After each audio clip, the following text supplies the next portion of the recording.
ప్రియ సహోదరి సహోదరులారా,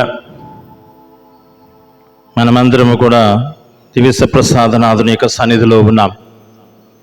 ప్రభు అయినటువంటి క్రీస్తునాథుడు, ఈ ప్రభు అయినటువంటి క్రీస్తునాథుడు ఎవరితో ఐక్యమై ఉన్నారు? తండ్రి మరియు పరిశుద్ధాత్మతో ఐక్యమై ఉన్నారు.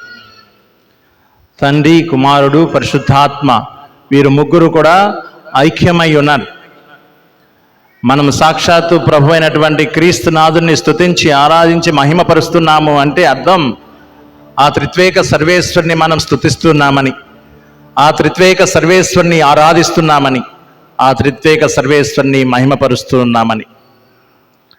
మరి ఈనాడు ఏ విధంగా అయితే తండ్రి, కుమారుడు, పరిశుద్ధాత్మ దేవుడు ఐక్యమై ఉన్నారో మనల్ని కూడా ఆ ప్రభు ఐక్యమై జీవించమని ప్రభువు పిలుపునిస్తూ ఉన్నాడు. ప్రతి ఒక్కరూ కూడా ఐక్యత కలిగి జీవించమంటున్నాడు. ప్రభు మనకు ఈ చక్కని హస్తాన్ని ఇచ్చాడు. దీనికి ఎన్ని వేళ్ళు ఉన్నాయి? 5 వేళ్ళు ఉన్నాయి. ఈ 5లో మొట్టమొదటి ప్రియ సహోదరి సహోదరులారా, నిజాయితీగా బ్రతకమని బోధిస్తుంది. నిజాయితీగా బ్రతకమని చెప్పి తెలియపరుస్తుంది ఈ యొక్క పెద్ద వేలు. ఈ చూపుడు వేలు నీకు ఏది తప్పో ఏది రైటో అన్నటువంటి విషయం నీకు తెలుసు. దానికి అనుగుణంగా ఎదుటివాడి యొక్క తప్పును మాత్రమే నువ్వు నిరేయకుండా అప్పుడప్పుడు నీ వైపు కూడా చూసుకో. నీ జీవిత విధానాన్ని, నీ యొక్క వ్యక్తిత్వాన్ని ఒకసారి పరిశీలించుకో అని నీకు తెలియపరుస్తూ ఉన్నది. మధ్యవేళ చూసినట్లయితే ఉన్నతంగా ఉండమంటుంది. దేవుడు నీకు ఇచ్చినటువంటి జీవితంలో ఉన్నతమైనటువంటి జీవితాన్ని జీవిస్తూ నిన్ను నీవు తగ్గించుకుంటూనే ఉన్నతకరమైనటువంటి, దేవునికి ప్రీతికరమైనటువంటి, దేవునికి ఆమోగ్యకరమైనటువంటి జీవితం జీవించటం అలవర్చుకోమంటుంది. మిగిలిన ఉంగరపు టైలు కదా, ఇది దేనికి? బంధానికి గుర్తిస్తుంది, బంధాన్ని సూచిస్తుంది.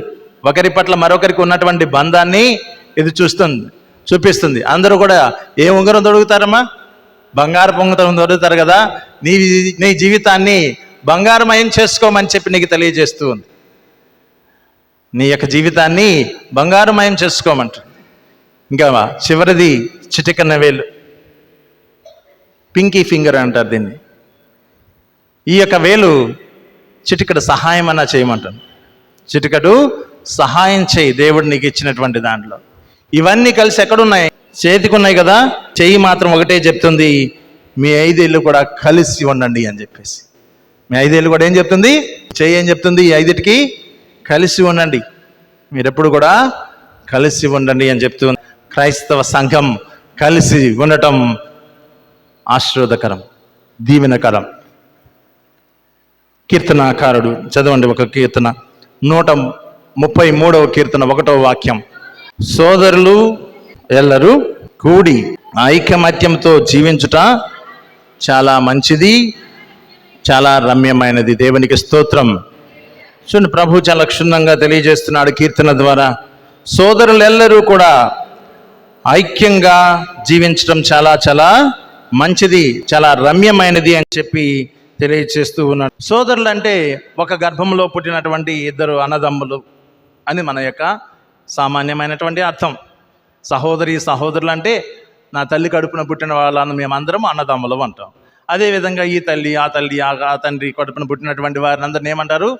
సోదరులు అని చెప్పేసి మనం పిలుస్తాం. అంటే దాని యొక్క అర్థం ఏంటి? మనమందరం రక్త మాంసాలతో పుట్టామని. మనందరం కూడా రక్త మాంసాలతో పుట్టాం.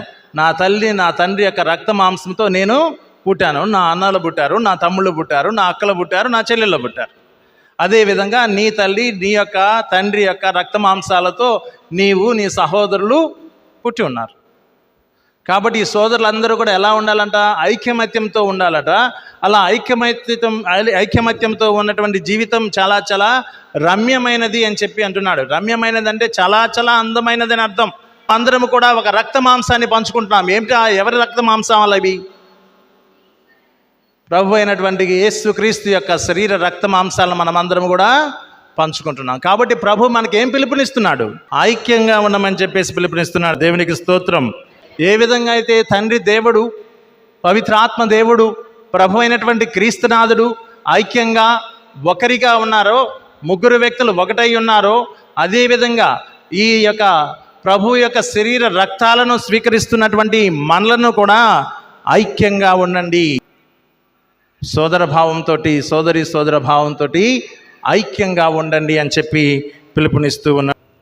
ఐక్యత ఉన్న చోట దేవుడు ఉంటాడు. మత్తయి శుభవార్త 8వ అధ్యాయం 19వ వాక్యం మరియు 20వ వాక్యం. భూలోకమున మీలో ఇద్దరు ఏక మనస్కులై ఏమి అడిగినను పరలోకమందును నా తండ్రి వారికి దానిని వసుగనని మీతో నిశ్చయముగా చెప్పుచున్నాను. 20వ వాక్యం. ఏలన ఎక్కడ ఇద్దరు లేక ముగ్గురు నా పేరట కూడుదురో అక్కడ నేను వారి మధ్య ఉన్నాను అని ప్రభు పలుకుతూ ఉన్నాడు. దేవునికి స్తోత్రం. ఏక మనస్కులై ఉండటం అంటే అర్థం ఏంటి? ఐక్యంగా ఉండడం అని అర్థం. ఏక మనస్కులై ఉండటం అంటే అర్థం ఐక్యంగా ఉండమని చెప్పేసి అంటున్నాడు. మరి ఎక్కడైతే ఐక్యత ఉంటుందో అక్కడ ప్రభు ఉన్నాడని, ఐక్యత ఉన్న చోటనే ప్రభు ఉన్నాడు అన్నటువంటి సత్యాన్ని ప్రభు అయినటువంటి క్రీస్తునాథుడు మత్తయి శుభవార్త ద్వారా మనందరికీ కూడా తెలియచేస్తూ ఉన్నాడు. ఏక మనస్కులై ప్రార్థించండి, ఐక్యంగా ప్రార్థించండి. అది ఎంతో శక్తివంతమైనది. ప్రభు సాక్షాత్తు తన నోటి మాట ద్వారా అంటున్నాడు, ఎక్కడ ఇద్దరు లేక ముగ్గురు నా నామమున కూడి ప్రార్థిస్తారో వారి మధ్య నేను ఉన్నాను అని చెప్తూ ఉన్నాడు. అంటే ఎక్కడ ఇద్దరు లేక ముగ్గురు అంటే ఆ యొక్క సమూహం అంతా కూడా ఒక సమిష్టిగా ప్రార్థించేటువంటి సమూహమై ఉండాలి. అటువంటి ఆ యొక్క సమూహంలో ప్రభు ఏమంటున్నాడు? నేనున్నాను అంటున్నాడు. దానికి అర్థం ఐక్యత. ఎక్కడైతే ఐక్యత ఉంటుందో అక్కడ నేను ఉన్నాను అని చెప్పేసి ప్రభు అయినటువంటి క్రీస్తునాథుడు మనందరికీ కూడా తెలియచేస్తూ ఉన్నాడు. రెండవదిగా చూసినట్లయితే ఐక్యత ఉన్న చోట విజయం లభిస్తుంది. మొట్టమొదటిది ఏం చెప్పాను? ఐక్యత ఉన్న చోట ఉంటారు దేవుడు. కాబట్టి మొట్టమొదటిగా ప్రభు ఏం చెప్తున్నాడంటే ఐక్యత ఉన్న చోట నేను ఉంటాను అని చెప్తున్నాడు. రెండవది, ఐక్యత ఉన్న చోట నీకు ఏమిస్తానంటున్నాడు? విజయాన్ని ఇస్తానంటున్నాడు. ఉదాహరణకి ఎప్పుడో చిన్నప్పుడు చదువుకున్నాం కదా, ఒక పాముని చీమలు చంపగలవని చెప్పి సుమతి శతకంలోనో చీమల చేత సావవే సుమతి అని చెప్పి సుమతి శతకం. పాము పెద్దదే, చీమ చాలా చాలా చిన్నది, కానీ అవన్నీ కూడా సమిష్టిగా ఒక పామునే చంపగలవు. ప్రభు మనందరికీ ఏం చెప్తున్నాడంటే ఐక్యంగా ఉండండి, విజయం మీద అవుతుంది అంటున్నాడు. మనందరికీ తెలుసు కదా బాబేలు గురించి. బాబేలు గోపురం యాక్చువల్గా అదేంటి? ఆకాశానికి నిచ్చెనయటం అని అన్నది. మరి అది ఎందుకు కూలిపోయింది? ఎవడొచ్చినట్టు వాడు మాట్లాడుతున్నాడు, ఎవడొచ్చినట్టు వాడు వెళ్ళిపోతున్నాడు. ఐక్యత అనేటువంటిది వారి మధ్య లేదు. అందువలన ఎంతో ఇష్టంగా కట్టుకున్నటువంటి ఆ గోపురం కాస్త నేలమట్టం అయిపోయింది. కాబట్టి ప్రభు మనందరికీ ఏం చెప్తున్నాడంటే ఈ రోజున ఐక్యంగా ఉండు, విజయం నీ సొంత అవుతుంది. ఐక్యంగా ఉండు, నేను నీకు తోడుగా ఉంటాను, నీతోనే ఉంటాను అని చెప్పి ఆ ప్రభు మనందరికీ కూడా తెలియజేస్తూ ఉన్నాడు. ముళ్ళపంది తెలుసు కదా, ముళ్ళపంది. పందులు మామూలుగా ఉంటాయి, ఇలా ముళ్ళపంది మన దగ్గరికి రావు, ఎక్కడ అడవుల్లో ఉంటాయి. ముఖ్యంగా చలిగా ఉన్నటువంటి దేశాల్లో ఇంకా ఎక్కువగా ఉంటాయి ఈ ముళ్ళపందులు. దాదాపుగా ఒక్కొక్క ముళ్ళపందికి 30,000 ముళ్ళు ఉంటాయి. అది ఒకసారి ఇట్లా జంపితే ఆ చుట్టుపక్కల ఉన్నటువంటి కీటకాలన్నీ కూడా, ముఖ్యంగా ఈ సింహాలు ఇవన్నీ అటాక్ చేయడానికి వచ్చినప్పుడు అవన్నీ కూడా చచ్చిపోయి వాటిని బీకోవడానికే సరిపోతుంది అన్నమాట. దాని సమయం అటాక్ చేయం. ఒక ముళ్ళపందికి వచ్చేసి దాదాపు 30,000 ముళ్ళు ఉంటాయి. ఈ 30,000 ముళ్ళు ఉన్నటువంటి ఈ ముళ్ళపంది ఎంత చలిలో ఉండగలదంటే -20 డిగ్రీల యొక్క చలిలో ఉండగలదు. అంతకు మించి తగ్గితే చచ్చిపోద్ది, అంతకు మించితే అది చచ్చిపోద్ది. దానికి దేవుడు ఇచ్చినటువంటి శక్తి ఎంతవరకు అంటే 20 డిగ్రీలు చలి, -20 డిగ్రీల అంతవరకు బతకగలదు. కానీ అవేం చేస్తాయో తెలుసా? బ్రతకటం కోసం అవన్నీ ఒక్కసారిగా గ్రూప్ వచ్చేస్తాయి. ఎప్పుడైతే 20 డిగ్రీలు కింద పడుతుందో వాతావరణం, వాడికి తెలిసిపోతుంది తట్టుకోలేమని చెప్పేసి అన్నీ వస్తాయి. అన్నీ ఒకదానికొకటి ఖర్చుకొని అలా ఉండిపోతాయి. ఏ ఒక్కటి కూడా చావకుండా కాపాడుకోవడానికి ప్రయత్నం చేస్తాయి. కారణం ఏమిటి? కారణం ఏంటి? ఐక్యత. కాబట్టి ఐక్యంగా ఉంటే ఆ ప్రభు మనతో ఉంటాడు. ఐక్యంగా ఉంటే విజయం మనదవుతుంది. ప్రియ సహోదరి సహోదరులారా, దేవునికి స్తోత్రం. హల్లెలూయా. ప్రభువుకి ఐక్యంగా ఉండటమే ఇష్టం, ఒంటరిగా ఉండటం ఇష్టం లేదు. అందువలనే ఆయన ఏం చేస్తాడు? ఐక్యపరుస్తాడు. మొట్టమొదటి ఎవరిని ఐక్యపరిచాడు? మొట్టమొదటి ఎవరిని సృష్టించాడు? ఆదామును మాత్రమే సృష్టించాడు. ఒంటరిగా ఉన్నాడు, వీడేం చేస్తాడు, ఎలా ఉంటాడు, ఇవన్నీ ఆలోచనలు ఆ భగవంతుడికి వచ్చి ఉంటాయేమో. అప్పుడు అతనికి సహచరునిగా అవ్వను సృష్టిస్తాడు. వారిద్దరిని కూడా ఐక్యపరుస్తూ ఉంటాడు. ఈ ఐక్యపరిచేటువంటి సమయంలో వారికి తెలియదు వారు ఐక్యంగా ఉండాలని. ఇద్దరు వ్యక్తులను ప్రభు సృష్టించినప్పటికీ కూడా వారు ఒంటరిగానే ఉన్నారు. ఆదాం సపరేట్గాను, ఈయన అవ్వ కూడా సపరేట్గానే ఉన్నారు. ఎప్పుడైతే ఒంటరిగా ఉంటావో శోధనకు గురవుతావని చెప్పేసి అవ్వ మనకు సుస్పష్టం చేస్తుంది ఆమె యొక్క ప్రవర్తన ద్వారా. ఆమె ఒంటరిగా ఉన్నది సాతాను చేత పీడింపబడినది, ప్రభు చేత శిక్షించబడినది. దానికి సహకరించినటువంటి ఆదాము కూడా దానిలో భాగమయ్యాడు కాబట్టి ఆ ప్రభు చేత ఆయన కూడా శిక్షించబడ్డాడు. ఆదికాండము 2వ అధ్యాయము 18వ వాక్యం చదవండి. దేవుడైన యావే నరుడు ఒంటరిగా జీవించటం మంచిది కాదు, అతనికి తోడుగా స్త్రీని సృజించెను. ఆ తర్వాత 2వ అధ్యాయం 24వ వాక్యం. కావుననే తన తల్లిదండ్రులను విడనాడి వాళ్ళని హత్తుకొనెను, అనగా వారిరువురు ఏమయ్యారు? ఏక శరీరులయ్యారు. ఒకటి ఐక్యత, దేవుని యొక్క సన్నిధి, ఐక్యత మనకు విజయము. మూడవది ఏంటంటే ఐక్యత మనకు అభివృద్ధినిస్తూ ఉన్నది. ఐక్యత మనకు అభివృద్ధినిస్తూ ఉన్నది. ఏ విధంగా అభివృద్ధినిస్తుంది? ఆదాము అవ్వలతో ప్రారంభమైనటువంటి ఈ లోక సృష్టి ఇప్పటి వరకు ఇంత గొప్పగా మానవాభివృద్ధి జరిగిందంటే కారణం ఏమిటంటే ఐక్యత. ఒక స్త్రీని పురుషుణ్ణి ఆ భగవంతుడు ఐక్యపరిచాడు కాబట్టి అది సాధ్యమైంది. నువ్వు ఒంటరితనాన్ని ఎంచుకున్నావు అనుకో, ఆ ఒంటరితనం ఎప్పుడెప్పుడు కూడా అది స్వార్థాన్ని పెంచుకుంటుంది. సామెతల గ్రంథం 18వ అధ్యాయం 1వ వాక్యం. ఇతరులతో కలియక తనకు తాను జీవించువాడు స్వార్థపరుడు, అతడు ఇతరుల సలహాను అంగీకరించడు అని చెప్తుంది. దేవునికి స్తోత్రం. హల్లెలూయా, హల్లెలూయా. కాబట్టి ప్రియ సహోదరి సహోదరులారా, ఒంటరిగా ఉన్నట్లయితే స్వార్థం హక్కును చేరుతుందంట. కాబట్టి ఆ ప్రభు ఏమంటున్నాడంటే, సామెతలు రాసినటువంటి గ్రంథం 18వ అధ్యాయం 1వ వాక్యం ద్వారా, ఇతరులతో కలయిక తనను తాను జీవించువ స్వార్థపరుడుగా తయారు చేస్తుంది. అంటే స్వార్థపరుడు అవుతాడు. ఇతరులతో కలవకుండా ఉన్నట్లయితే, ఇతరులతో కలిసి ఉన్నట్లయితే మనలో ఉన్నటువంటి ఆ స్వార్థం అనేటువంటిది తగ్గిపోతుంది. కాబట్టి మనము పరోపకారం చేయడానికి దోహదపడతాం. మళ్ళీ ఇంకా ఈ యొక్క ఒంటరితనం అనేటువంటిది వ్యక్తి యొక్క నాశనాన్ని దారితీస్తుంది. ప్రతి వ్యక్తి యొక్క నాశనానికి కూడా ఈ యొక్క ఒంటరితనం దారితీస్తుంది. సాతాను అలానే చేస్తుంది మనలను.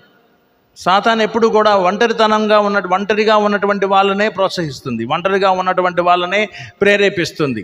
ఐక్యంగా ఉన్నటువంటి వాళ్ళకు దగ్గరకు రావాలంటే చాలా చాలా సందేహిస్తుందట. కానీ ఒంటరిగా సమయం గడుపుతుంది. అంటే ఇంట్లో అందరూ ఉండొచ్చు, 5-6 ఉండొచ్చు, కానీ ఒంటరిగా కూడా జీవించవచ్చు. అవును కదా? కుటుంబంలో 5 ఉండొచ్చు, 6 ఉండొచ్చు, కానీ ఒక వ్యక్తి ఒంటరిగానే జీవించు ఉండొచ్చు. మనకు అర్థమైపోతుంది. కొంతమంది ఎప్పుడు కూడా ఈ సెల్ ఫోన్ తీసుకొని ఎటో ఒకటి వెళ్ళిపోతూ ఉంటాడు ఎవరో ఒకరి కోసం. లేకపోతే ఈ సెల్ ఫోన్ అంటే ఎవడో ఒకరితో మాట్లాడుతున్నాడులే, ఐక్యమవుతున్నాడులే అనుకోవచ్చేమో, కానీ అది కూడా కాదు. కొంతమంది ఏమీ చేయకుండా ఉత్సాహం అనేటువంటి లేకుండా నిరుత్సాహంతో ఉండేటువంటి వాళ్ళు కొంతమంది ఉంటారు. ప్రభు అదే చెప్తూ ఉన్నాడు. ఈనాడు మనకు ఐక్యంగా జీవించమంటూ ఉన్నాడు. మనందరికీ తెలుసు, అడవికి రాజు సింహం. మరి సింహాన్ని ఏమైనా బంధించగలదా? బంధించవు కదా. కానీ అడవి దున్నపోతులు ఉన్నాయి చూడండి. ఈ యొక్క అడవి దున్నపోతులు ఏం చేస్తాయి తెలుసా? చాలా బలంగా ఉంటాయి. అన్నీ మూకుమ్మడిగా వచ్చి ఈ యొక్క సింహాన్ని వేటాడుద్ది. కానీ ఆ సింహం ఏం చేస్తుందో తెలుసా? తెలివిగా సాతానులాగా ఆ ఉన్నటువంటి సమూహంలో ఏదో ఒక్కదాన్ని బయటికి తీసుకుపోద్ది. అడవి దున్నపోతులన్నీ కలిసి సమిష్టిగా సింహాన్ని బంధించగలవు. కానీ సింహం తనకున్నటువంటి తెలివితో ఏం చేస్తుందంటే తప్పించుకొని ఆ సమూహంలో ఉన్నటువంటి ఒక్క అడవి దున్నపోతుని మాత్రం దూరంగా నెట్టేస్తుంది. అలా నెట్టేసి దాని మీద అటాక్ చేస్తుంది. అదే వీటి మధ్య ఉంటే మాత్రం దాన్ని ఫినిష్ చేస్తే మిగిలినవి కలిపి. సాతాను కూడా అదే చేస్తుంది మనందరినీ కూడా సమిష్టిగా ఐక్యంగా ఉన్నటువంటి వారిలో ఒకరిని తప్పిస్తుంది. దాని మీద, వాడి మీద, అతని మీద ప్రభావం అనేటువంటిది చూపిస్తూ ఉంటుంది. ఆ ఐక్యతను అర్థం ఉన్నదన్నారు. అప్పటి వరకు ఉన్నటువంటి ఐక్యతకు ఎప్పుడైతే ఒకటి చీలిపోతుందో అవి విజయం సాధించటం లేదు కదా. దాని యొక్క అర్థం ఏంటి? అవన్నీ కూడా విజయాన్ని కోల్పోతూ ఉన్నాయి. అప్పటి వరకు ఐక్యంగా ఉన్నదా ఒకటి ఎప్పుడైతే చల్లాచెదురై బయటకు వెళ్ళిపోతూ ఉందో అది బలహీనమైపోతూ ఉన్నది. అది ఈ యొక్క ఐక్యతకు అర్థాన్ని కోల్పోయేటట్లు చేస్తూ ఉంది. అప్పుడు అదేవిధంగా మనం కూడా సంఘంలో ఐక్యత అనేది లేకపోతే ఏ ఒక్కరైనా సరే ఆ ఐక్యతగా ఉన్నటువంటి ఆ యొక్క సంఘాన్ని బలహీనపరచడానికి ప్రయత్నం చేస్తే అది సాతాను యొక్క ప్రక్రియ, సాతాను యొక్క ప్రేరేపణ అని చెప్పి మనం అందరం కూడా అర్థం చేసుకో. మనుషులు వేరువేరుగా ఉంటారు సంఘంలో, అవునా? ఎంత పెద్ద సంఘం ఉందంటే దీంట్లో చాలా వేరు వ్యక్తులు ఉంటారు మన మధ్య. వీరెవరు? కొంతమంది విమర్శించేటువంటి వాళ్ళు ఉన్నారు, కొంతమంది ఆకర్షించేటువంటి వాళ్ళు ఉన్నారు, కొంతమంది గుర్తింపు పొందినటువంటి వారు ఉంటారు, కొంతమంది గుర్తింపే లేనటువంటి వారు ఉంటారు, కొంతమంది బలమైనటువంటి వారు ఉంటారు, కొంతమంది బలహీనమైనటువంటి వారు ఉంటారు, కొంతమంది భయభక్తులు కలిగినటువంటి వారు ఉంటారు, కొంతమంది విశ్వాసం కలిగినటువంటి వారు ఉంటారు, కొంతమంది విశ్వాసం లేనటువంటి వాళ్ళు ఉంటారు. వీరందరూ కూడా ఒక సంఘంలో సభ్యులే. వీరిలో ఏ ఒక్కరైనా సరే సమిష్టిగా కాకుండా సాతానికి లోబడినట్లయితే ఆ సంఘంలో మెల్లిమెల్లిగా ఏం ప్రారంభమవుతుంది? అనైక్యత ప్రారంభమవుతుంది. ఒకసారి ఆత్మపరిశీలన చేసుకోండి. ఎప్పుడైనా, ఏ సమయంలోనైనా, ఏ సందర్భంలోనైనా నేను వ్యక్తిగతంగా ఈ విధమైనటువంటి కార్యానికి నేను పాల్గొన్నానా? ఐక్యంగా ఉన్నటువంటి సంఘంలో, ఐక్యంగా నడిపించబడుతున్నటువంటి సంఘంలో, ఐక్యంగా ముందుకు సాగుతున్నటువంటి సంఘంలో నేను ఏ విధంగా అయినా, ఎప్పుడైనా నా యొక్క ఆలోచన ద్వారా, నా యొక్క తెలివితేటల ద్వారా, నాకున్నటువంటి మనస్తత్వం ద్వారా ఆ యొక్క ఐక్యతను కాస్త చిన్నాభిన్నం చేయడానికి నేను ఎప్పుడైనా ప్రయత్నిస్తే అది ఎవరి కార్యం? సాతాను యొక్క కార్యం. అంటే నువ్వు దేనికి దాసోహమైనట్లు అర్థం? సాతానుకి దాసోహమైనట్లు అర్థం. కాబట్టి ఆత్మపరిశీలన చేసుకో. నువ్వు ఎప్పుడైనా, ఏ క్షణంలోనైనా ఈ యొక్క సాతానికి దాసోహుడు అయ్యావా లేదా అన్నటువంటి విషయం ప్రియ సహోదరి సహోదరులారా, దేవునికి స్తోత్రం. హల్లెలూయా.